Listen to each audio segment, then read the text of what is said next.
अस्सलामुअलैकुम। आज मैं आपके लिए न्यू टॉपिक लेकर आई हूँ, दैट इज़ सॉर्ट। यानी जब आपके पास टेक्स्ट या नंबर में कोई वैल्यू एक्सेल के अंदर यूज़ होती है और उसे आपको सॉर्ट करना होता है या तरतीब देना होता है एक पर्टिकुलर ऑर्डर में, तो हम सॉर्ट का ऑप्शन यूज़ करते हैं। Go to home tab, then click on editing group. यहाँ आपको ये मिलेगा sort and filter. You have to just click on this button. तो आपके पास दो फर्दर ऑप्शंस होंगे जो कि सॉर्ट ए टू जेड है और सॉर्ट जेड टू ए है। अच्छा, ये आपके पास ऑप्शन जब होंगे जब आपने कोई टेक्स्ट सेलेक्ट किया हुआ होगा। ठीक है, ये देखिए यहाँ पे मैं टेक्स्ट सेलेक्ट कर लेती हूँ,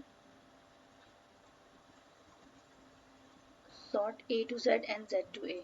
इसी तरीके से जब आप यहाँ पे वैल्यूज़ को सिलेक्ट करते हैं तो आपके पास sort smallest to largest and largest to smallest का ऑप्शन आ जाता है। तो चलें स्टार्ट करते हैं। हम सबसे पहले वैल्यूज़ को के कॉलम को सिलेक्ट कर लेते हैं। क्लिक ऑन सॉर्ट, हमारे पास ऑप्शन आ रहा है स्मॉलेस्ट टू लार्जेस्ट। क्लिक करेंगे, एक डायलॉग बॉक्स ओपन हो जाएगा जहाँ पे आपके पास दो ऑप्शंस हैं और बाय डिफ़ॉल्ट फर्स्ट ऑप्शन जो है वो सिलेक्टेड होता है। पहला ऑप्शन है एक्सपेंड द सिलेक्शन, यानी आपने जो सिलेक्शन दिया हुआ है और जो आपने सॉर्ट का सीक्वेंस रखा है वो सीक्वेंस आपके बराबर वाले कॉलम्स में भी अप्लाई हो जाए।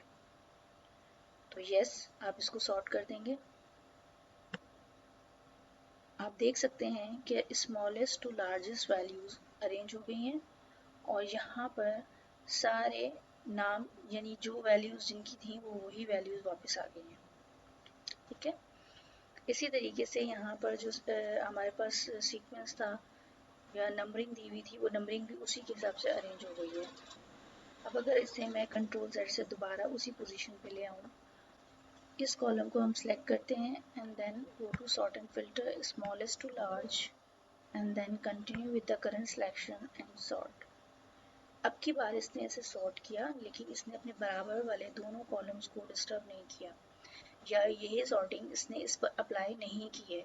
ठीक है, तो इस चीज़ का आपने ख्याल रखना है कि इन दोनों ऑप्शंस में से आपकी रिक्वायरमेंट क्या है, आप उसके मुताबिक काम करें। इसके बाद एक चीज़ का आपको ख्याल रखना होगा कि आप यहाँ पे देख सकते हैं कि ए में मेरे पास डाटा है, बी कॉलम में मेरे पास डाटा है एंड देन सी में मेरे पास डाटा है। अगर मैं इसमें एक कॉलम इंसर्ट कर दूँ, ठीक है, तो अब जब मैं इस पर अप्लाई करती हूँ अपनी सॉर्टिंग, अब के बाद हम सॉर्टिंग कर लेते हैं सॉर्ट लार्जेस्ट टू स्मॉल। ठीक है, क्लिक करते हैं तो अब की बार उसने आपको ये ऑप्शन नहीं दिया कि आपने इसको कंटिन्यू विद सिलेक्शन करनी है या एक्सपेंड करना है, इसलिए क्योंकि इसको एक्सेल को बाय डिफ़ॉल्ट जो पता है कि जो सिलेक्ट कॉलम आपने सिलेक्ट किया है इसके बराबर में दोनों तरफ कोई डेटा मौजूद नहीं है।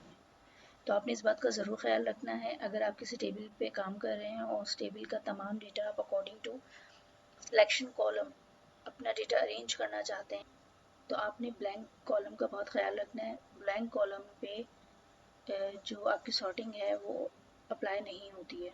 ठीक है, इसे हम दोबारा डिलीट कर देते हैं। Then again come to text. अगर मैं इसे टेक्स्ट को सिलेक्ट कर लेती हूँ then go to sort and filter, तो आप देख सकते हैं सॉर्ट ए टू जेड आएगा। अब अगर मैं ए टू जेड पे क्लिक करती हूँ तो अगेन हमारे पास वही डायलॉग बॉक्स ओपन हो जाएगा, expand the selection and continue with the current selection. तो एक्सपेंड द सिलेक्शन आप देख सकते हैं कि ऑटोमेटिकली कैसे चेंज होता है सॉर्ट।